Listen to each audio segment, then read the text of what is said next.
Welcome to Rise Above Performance Training's 15 Minutes of Strength, the show where we explore and discuss the vast landscape of strength to help all of us live our best and strongest lives.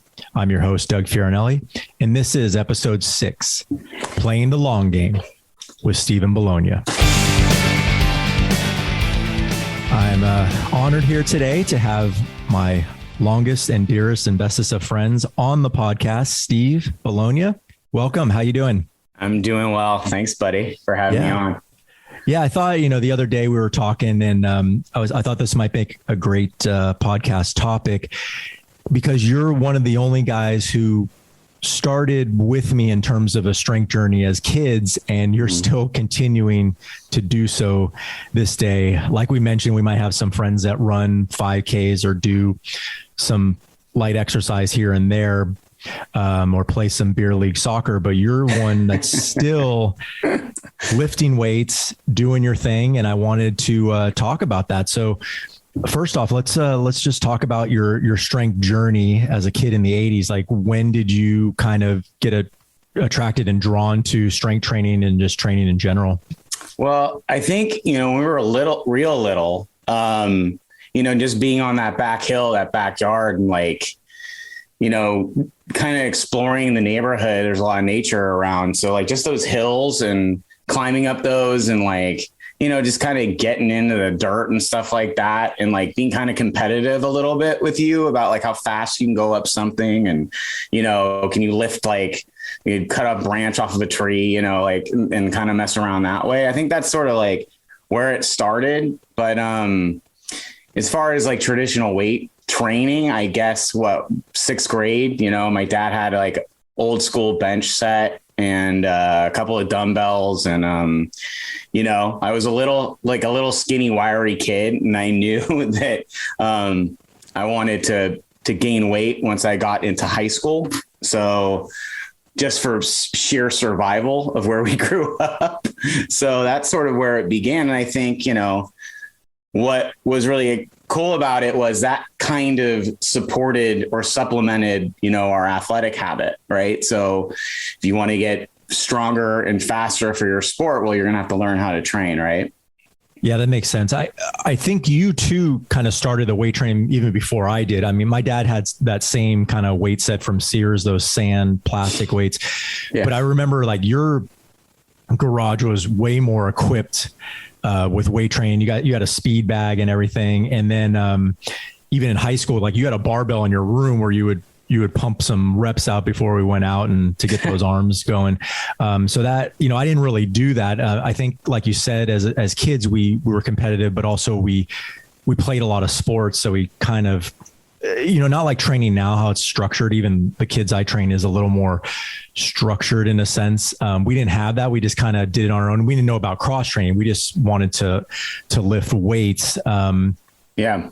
So and whether, I don't know if it was what kind of drove you to lift weights. I mean, I think we had movies, the 80s movies, which they do a little bit now with the superhero things, but we were fed a healthy dose of the Stallones and the Schwarzeneggers and stuff like that. And the WWE or WWF at the time, kind of looking for that aesthetic and getting stronger. I mean, was that kind of maybe something that you were driven by or? Sure. I mean, that, all the cool cats, were ripped up, like you said, Stallone and Schwarzenegger and, just all the cool kids in the neighborhood, when you're a 6th grader and you see seniors in high school, they got the rolled up sleeves and they're driving, a 68 Camaro, and you wanted to be, that's how you wanted to end up. And there's only one way to do it. And my dad would tell stories about how him and his friends had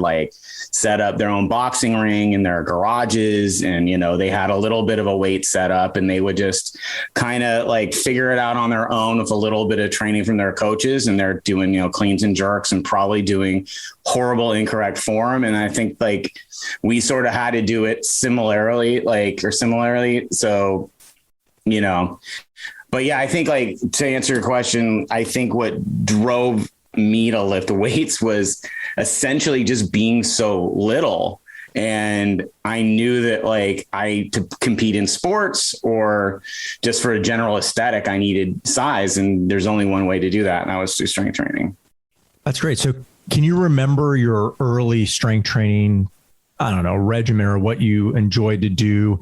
And then we can kind of talk about, you know, maybe how it's progressed afterward. Like, did you get more structured? And then, you know, maybe going into a little bit later on about how we're doing it today and how you stuck with it. So yeah, maybe take me back to like the early years of what you were doing and where you kind of learn what to do. I mean, obviously like our dads would do it a little bit, like you said, but they didn't have, I mean, there were some books, but there was no internet. Obviously maybe they saw little quick montage clips of, you know, Rocky 2 or something like that, or they're running on the beach and training, but there's nothing out there.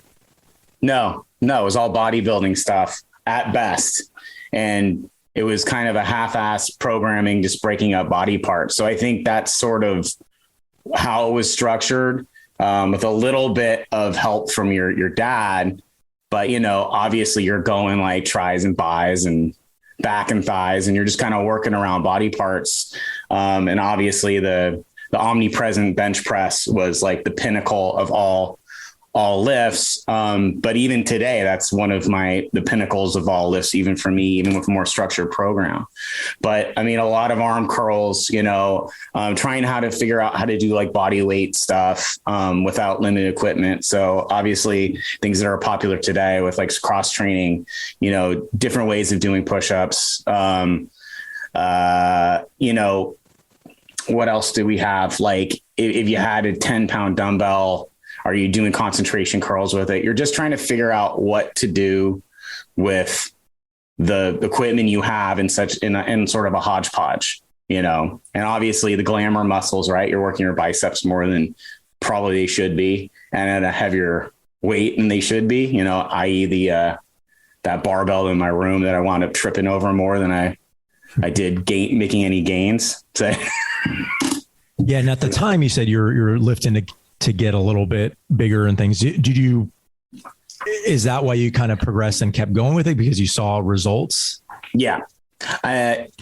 Genetically, and being a little bit shorter, it was pretty easy to see gains at first. And that kind of kept me going. And, you know, just when you start to get into like 14, 15, I was kind of a late bloomer. So then just putting on a little bit of size, shoulders, arms. And then, you know, with that, you gain confidence in weight training, which I think was always a problem for most kids that like, if they were a little taller and thinner, they didn't think they'd ever, you know, gain any muscle mass. So they just quit because they weren't good at it.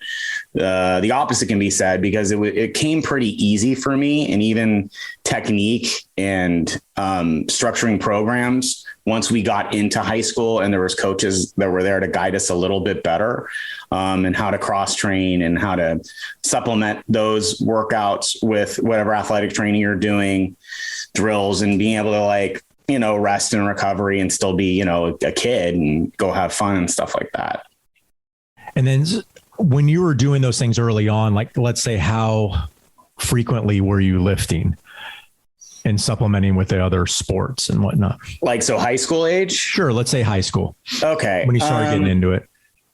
Well, different. We had, you know, so at my high school, I was either in sports or training for sports. So it was better than being in just a regular PE class, like in a fourth period. So for athletics, for example, if I was, you know, not doing anything, the fall sport, and I was training for soccer, we had to lift, and we had to lift at least a couple of days a week. And then we'd move on to something like that was PE oriented, but it was more like wrestling. So then we'd have to lift, and then we get into soccer, and then we'd be in season, so we wouldn't be lifting. So it was edging towards a more traditional, you know, strength training routine. But then on my own, because I wanted to get bigger or I wanted to look better, I'm like lifting pretty much every day in a limited capacity.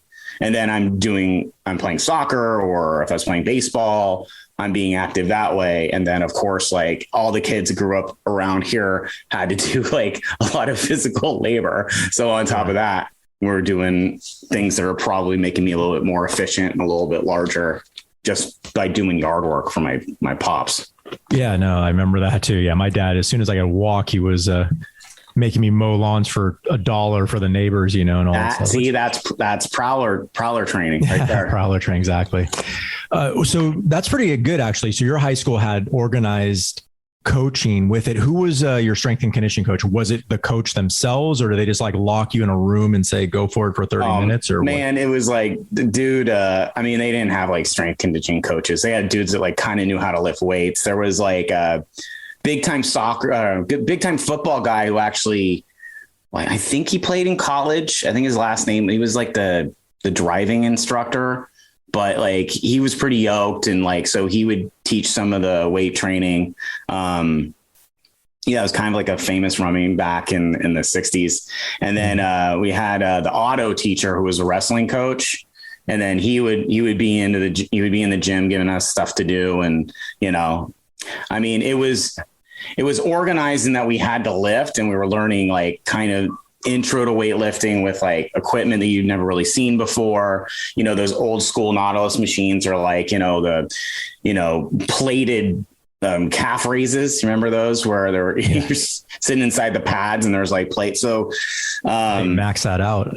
Yeah, it was easy breezy, buddy. But like, it was structured in the fact that we had to weight train, but it wasn't structured in a program setting. These guys didn't necessarily know exactly what they were doing, except for the fact that it informed their particular sport. So football guy, a lot of football type lifts, learn how to squat.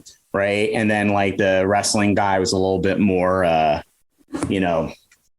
lighter weights and learning how to use certain equipment and, just have at it sort of thing. But at least that was more structured than what I was trying to do on my own at home. So you just pick up nuggets here and there, and then you're starting to kind of figure it out or what works for you. Yeah, that was my experience too, because in our high school was the same thing. Our coaches kind of pretty much threw us in the weight room and locked the door and said, we'll get you in 30 minutes. And of course we all ran to the bench press and did it. I mean, I don't blame them. They didn't really know what was going on because they were the coaches, and we didn't have a dedicated strength and conditioning coach like they do now at most high schools or decent high schools that have, a little bit more money. And then we weren't a main sport. Like football always got priority, obviously. And they seemed like they were always in the weight room doing their power cleans and bench presses. And we were kind of like, you either had to go early in the morning at 6 a.m. or 30 minutes before practice. So, but that got us going a little bit. Yeah.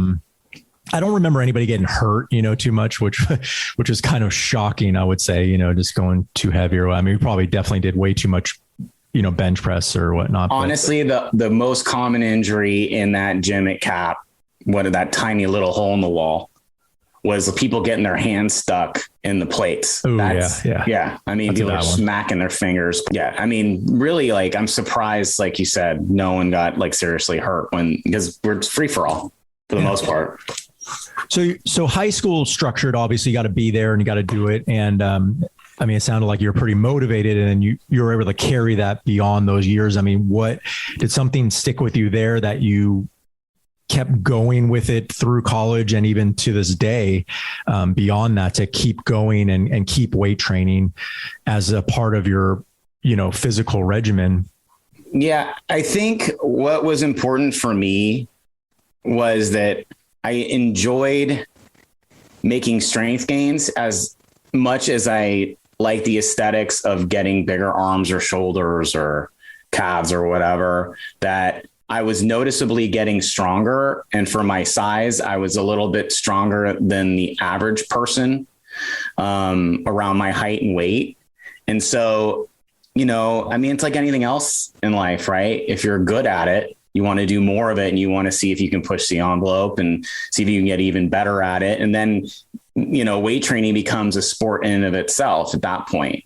So I was motivated, originally by sheer aesthetics, and then getting strength gains, and then enjoying the process, or learning a new lift, or, being savvy about technique. Those things kind of kept me going. And there were lulls for sure. Like there was like first couple of years of like college, like I wasn't doing a whole bunch, but I was always sort of maintaining. So maintenance was always part of it. And you alluded to that in the beginning, right? Where we've never really fallen off. We've kind of essentially been training since we've been kids. But, and then you get back into it and you notice that like, it's like anything else, right? You remember that you were pretty good at this. So like, yeah, maybe some of your gains you lost some of your gains, but now, if you're committed to it and you're going, 3 or 4 days a week to the gym, riding a bike, you're right back on it. So consistency, gains, and enjoying the process, essentially. Sure. And you said, you enjoy the bench press and you had those coaches where, you're kind of set you up, but didn't really have a structured program, but you're training for your sports and you're gravitated towards certain lifts and getting stronger, and, the aesthetics were second. How has your training changed throughout the years to where you are now? Have you had to make really big, different kind of focuses or different lifts even, or the amount or volume? Like how have things changed over the years? Well, I think there was like, everybody has their height, right? Their apex. And I think that was, when we were working at PAC together and, we're in our, late 20s where, it was a rigorous, 3-day a week program where, age catches up, you just can't do it. So, my focus now is a little bit more supplemental. There's a lot of therapy aspects to how I train. And I also tend to lean a little bit more towards, the plyometrics and drills and stuff for that, to keep not only like my anaerobics up, but, to keep weight off and that sort of thing. So before I was doing West Side barbell type stuff where, 3 reps max at like heavy weight around 70%. And then, making sure the muscles surrounding those body parts were, tip top, but, always a bunch of nagging injuries with that sort of stuff. And I think, then I recovered a lot easier, but now for me, I really have to do a lot of supplemental work and a lot of, work body parts that, are smaller muscle groups, just so like I can keep up with my 1 day a week where I go and I can bench heavy, or I can, floor press heavy, or I can deadlift somewhat heavy and squat and that sort of thing. Great. And then have you been seeing results with this type of shift even, or, are you just trying to hang on, or, are your goals a little bit different now in terms of like what the results you want to achieve? Yeah, no, the goals have, they've changed in that, like now I've actually wanted to get weight off as opposed to put weight on. So, and that kind of informs how I train. But I don't want to lose too much strength, and I don't want to lose too much muscle mass either, but my goals have been, instead of wanting to be around the 190s, now I want to be around 170. So the way that I lift, the amount of reps that I do, the plyometrics that I do, the SAQ drills that I do, the program has changed, it's kind of flipped. Great. And seeing gains, like I've seen a lot of gains kind of switching programs that way, where I made a bigger commitment, as a trainer, sometimes you just kind of like skate and you think what you're doing is the right path because you have all these programs you've worked before. And then you realize you're just kind of skating and you're not making any real gains. So I switched everything, got super motivated this last year because I was stuck at home, build a gym in my house, and then, really attacked it hard. And then I went from like 197 to right now I'm at like 179. So goal achieved. That's great. Now, I don't know if you've experienced this yourself. I'm sure you have, if you've been in it this long, and I don't think you would be in it this long if you didn't. It's kind of a, the whole youth is wasted on the young kind of thing. We're young and strong. But I think now lifting now and doing even running now, like I'm way more in tune with my body and like what's going on. Like I kind of, even when I do anything, even if it's simple, I try to be conscious of every little movement. Like, what is my shoulder doing? Is it spazzing out? Is it being okay? Or my foot strikes okay? Where I didn't even care when I was younger. How do you feel you're have you experienced anything like that? Like now I'm really focused on how I'm moving, not even just day to day, but overall, like that's more my goals. Like, wow, my hips opening up way more just by doing this, or I'm able to, maybe my strength has dropped down, but I'm able to kind of control my body in different ways, or noticing like imbalances, like, wow, I can't stand on my right leg as long as my left leg. How has that grown throughout the years? And does that keep you motivated like it does me to find these little nerdy kind of things within my own body, and how to like kind of attack those and also, really focus on those things? Yeah, that has occurred tenfold and by necessity in a lot of ways. I mean, I was kind of like a Bam Bam type in the gym, right? So days where I should be resting, I was probably still working out pretty heavy and probably shouldn't have, and wasn't conscious of like the things I am now. But by necessity, like I'm rehabbing, a bone spur and Achilles tendonitis, and I've got some issues with my shoulder. So, I mean, I've never been this conscious about internal, external rotation, at my hip. And, that kind of focus has been cool. Like you said, that like kind of nerding out about like, okay, what is my hip doing right now? And like, once my Achilles has gotten better, why am I having hip discomfort? And if I, move my femur over just a little bit when I'm doing interval runs, like it's night and day. And then you get excited. You're like, okay, I know how to move like this, or like readjusting your body without needing a chiropractor. Like I've first, and I suggest it to anybody that doesn't think it's cool, but I've been doing yoga for a year. And as far as resetting my body and being able to do the things that I was doing in my 20s now that I wasn't able to do in my late 30s has been life altering. So, and then with that process, if you've taken yoga, and I know you have, that you are really conscious of your body when you're balancing and when you're moving your hip and doing two things simultaneously. So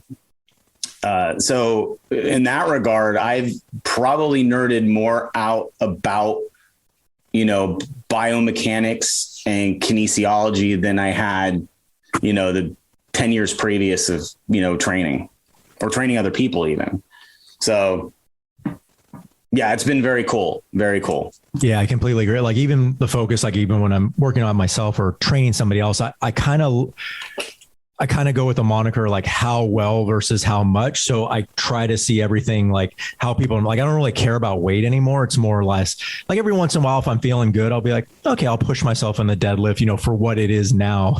Yeah. It wasn't what it was, but if I'm like, oh, am I moving well? Yeah. And then the next day, did I recover well? Can I do it again? Like I tend to do a little bit more. I try to do something every day versus volume, just try to keep going. Cause I don't want to stop, I'm afraid of, like, I have this weird fear of stopping and then just having everything like, stop and you create that train where you're just done, or you just sit on the couch and not do anything. So I try to like kind of earn the day sort of thing. Yeah.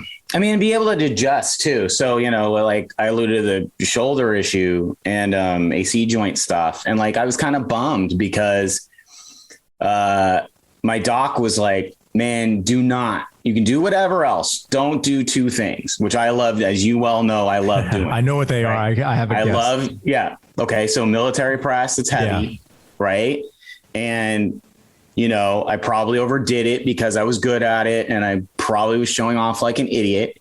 And I also like having weighted dips and I can't do either one of those anymore. And I've had to adjust, and I use things like bands, which I would have never used before, but I'm able to do or simulate some of those exercises. And now I recuperate as opposed to re-injuring myself and going through that cumulative injury cycle, right? So sometimes you're your own, your own worst enemy. Even with the bench press to this day, it's my Achilles heel because I kind of refuse to lose too many gains in that lift, but my body will tell me otherwise.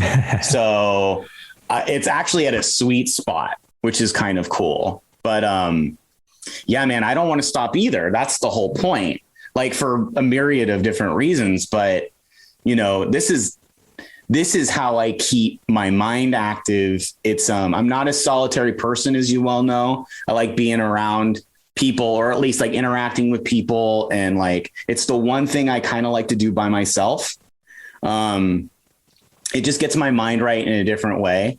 As other things that aren't, you know, the idea of just moving to me is therapeutic mentally. So that scares me. Like you said, like, I don't want to be in a position where I can't move, even if, you know, it's minimal. Like, I need to at least work out some way or another. That's great. So let's say you can go back to your 20-year-old self and give them a piece of advice, you know, to kind of to be where you're at right now in terms of training. Okay. What would you throw out there for your 20-year-old self? If your 20-year-old self would listen to you, probably not. My 20-year-old self would not listen to me. My 20-year-old self would think I was lame. But what, as far as training is concerned? Yeah, let's say for training, like obviously to go this long, you've had success. I mean, more success than failures. I mean, obviously there's gonna be dips up and down. But you know, if there was one thing that you did maybe in your 20s that you kind of could focus on to be a little bit better off, like what would you do? Well, I think it would be more talking to my 26-year-old self than it would be my 20. Cause like I was, you know, my major gains were around then. And, you know, I've always been a little bit more immature than most people anyway. But I'd probably say that like you need to stop overdoing numbers so that you can impress other people, as opposed to like what you want to get out of your body. What's the main goal? Don't have a hazy focus. Like, what is your sharp laser focus? What do you want to do? What do you want to achieve for yourself? Not for inflated numbers or, you know, to have like 16 or 17 inch biceps and I'd also tell, to your point earlier, I tell my 26-year-old self, don't do any more calf work ever. They're too big. They're debilitating, and they're going to screw up your Achilles heel. Yeah. If you don't know Steve, he has monster calves. We've all been jealous of that. Probably bigger than anybody's biceps. You can have them. I don't want them. Yeah, no, that's pretty good. I would agree. And it's kind of tough. So yeah, as you know, I train younger guys too, and I come up with this all the time. You know, you can tell a younger kid something, but you also have to do it delicately because that's their focus right now. Right. So yes, you want to achieve with numbers, and numbers are quantifiable, and it's an easy way to see if you're getting better with anything. But you also got to put in perspective, you know, like I told a kid the other day, like, would you rather throw 90 as a pitcher or 85 and hit your spots, you know, or 90 and just be, you know, like Wild Thing out there? So the numbers don't matter as much as like how well you're moving, but you definitely want to get to that kind of range. You know, you should be in a general zone as a certain, you know, athlete, and even with the lifts, it'll carry over, but you don't need to be breaking the numbers doesn't correspond later on. And I also think too, like, you know, we did enjoy weight training, and yeah, we had chased numbers, but it was also to, you know, I kind of wanted to keep in perspective for myself, and it should have been probably more earlier on with, if I had to go back, it would be like the weight training is a means to an end. And my end is to play soccer or whatever, like that. And I don't have to go in there and kill it in the weight room all the time, but that's kind of like a building block to help me play soccer better, where soccer should be the thing I'm most focused on, and making sure my skills are up and making sure I put 100% in there. And if I go in the weight room, I'm not feeling it that day, I want to get a workout in, but I don't have to like, oh man, I didn't hit my bench press numbers, or I didn't squat well today, or, you know what, I don't feel like squatting. Maybe I'll just do some lunges and back off a little bit, not have a barbell on my back and feel terrible the next day, you know? So that would probably be something I would strongly consider. And also, like, we're keeping this for the long run. I mean, I don't even know how many days we lifted in our lives, but like, hey, we're going to lift for the rest of our lives. Like, it's okay to have that day where we're not focused on that program, right? Like, we can back off a little bit and come back to it even stronger the next time around. Yeah. So with all this data and videos and influencers and all this stuff out there right now, like, which we didn't have. Well, thank God, actually, we had to really search for it and dig for it. But what do you see is kind of I don't know, like a common trend that you don't like in training, like that are people gravitating towards, that they should, it's kind of the smoke and mirrors thing that you should pull away from, whether it's a kid or an adult? Like, what do you think is kind of harmful to the fitness industry and where they should kind of steer their path towards? I mean, you probably know the answer to this. Like, you know, even though I love the cross training aspect, but like the elements of CrossFit in the tech world, you know, the people that don't have a background in weight training that are, you know, doing these lifts that are debilitating, then it scares me for them. I mean, for someone like me, I mean, at this age, probably not, but for someone like me, that's okay to like clean and jerk and then go do a bunch of pull-ups and then like not worry about your technique. But I've trained people in their 20s that like had degenerative disc disease because they were doing that stuff. And then what it does, it creates like this sort of community, like this sort of cult of personality, right? Where now they have to do these things. Even before with our programs, like I didn't have to do it, but they feel peer pressured in a way to like show up every Wednesday for this or that and the other thing. So I think that style of training, it's not probably as popular as it was like, I don't know, 8 years ago, but everybody wants to get in gains and lose weight or get ripped up or whatever it is that they want to do. They want it quick and they don't want to learn technique.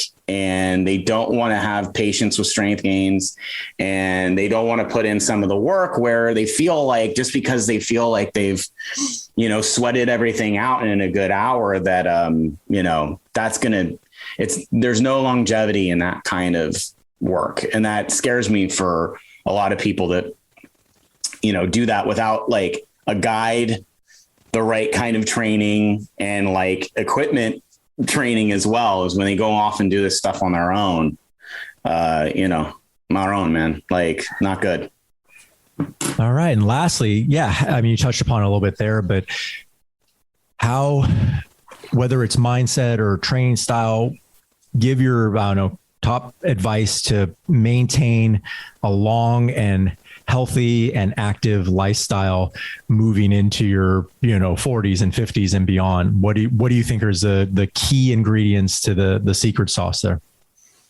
You know, it sounds a little corny, but have a passion for what you're doing. Like enjoy the journey. Like there's gains, there's losses, there's plateaus, right? And, you know, enjoy like the technique. You know, I mean, as you know, I'm a theater person, right? So like there's technique in acting, there's different styles, and there's technique in like weight training. And like, you have to kind of understand where you're going in this journey, and that, you know, if you want to maintain like what you and I've achieved over the years, that you're going to have to like listen to your body and, you know, and adjust and adapt and like have fun with those adaptations, because that's really part of it. You know, like some of the nagging injuries I've had have obviously sucked, but at the end of the day, I figured out ways around them, and I maybe take some time off and then I'm back up and I'm better than I was before. That's great. And then, you know, motivation, I heard people say it a lot as an adult, you know, they're not motivated to do X, Y, and Z, or go out and run or go to the weight room. Like, how do you keep that motivation going, or how do you keep motivation in perspective? Because yeah, I don't think motivation is going to be there every day for everybody. Probably 8 days out of 10, you're going to be unmotivated to do something, right? So how do you maintain your motivation along with, you know, your training and your physical activity?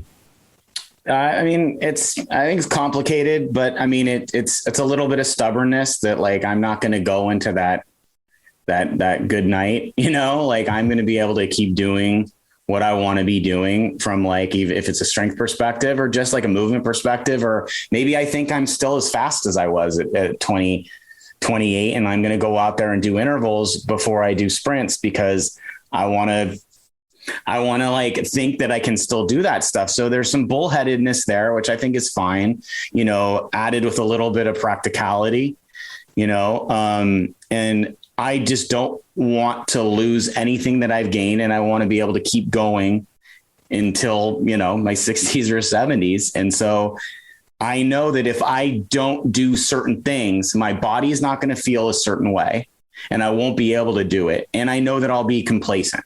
The worst part is if I take too many breaks and go, you know, I'm not feeling that good today, I'm going to skip it. And then that happens another day and another day. Then the weeks going forward are going to be worse and I'll be more or less motivated to do it. So time becomes another principle in that as well.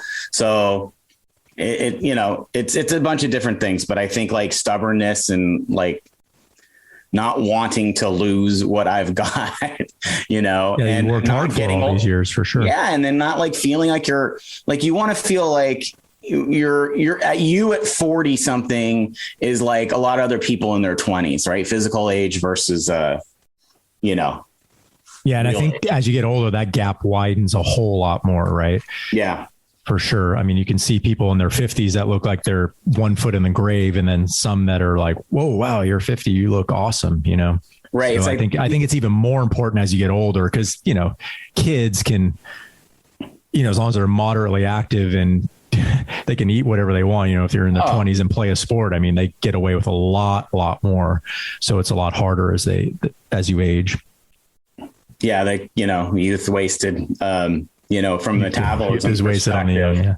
Wow. I mean, just the metabolism alone. And I mean, you know, you and I we were lucky to be able to pretty much eat what we wanted back in the day too. But, yeah. Awesome. Well, this is a great interview. Thanks for the insight. Is there anything you want to promote or, you know, website or IG handle, whatever you want, you can throw that out there. Sure. I'll go on a whim because there's not a lot of crossover between theater and weight training. But if you ever want to see some of what we're doing at Breach Once More, which is a theater company that I run, and we've had a little bit of tough luck with the pandemic, as of most people have, but obviously live theater is taking kind of a hit. So we're doing some online shows. We're doing actually our first attempt at sketch comedy. And there'll be a show this Friday at 7 p.m. You just go to our website and we'll be on YouTube Live and also Facebook Live, I believe. And it's www.breachoncemore.org. Oh, that's great. Yeah, I'd love to get you back and talk about strength training for acting and whatnot. That would be kind of cool. A whole nother topic, but that would be kind of fun. Yeah. Thanks for joining me today. Of course. Anytime, man. Yeah. And then I'll put all of Steve's stuff in the show notes if you want to find him and his company, Breach Once More. All right. So I want to thank you all for listening today to the podcast. And thanks for joining us on this journey about how to strength train and stay for longevity and how to keep going. So remember, all the strength you need is created on the inside and reinforced from the outside.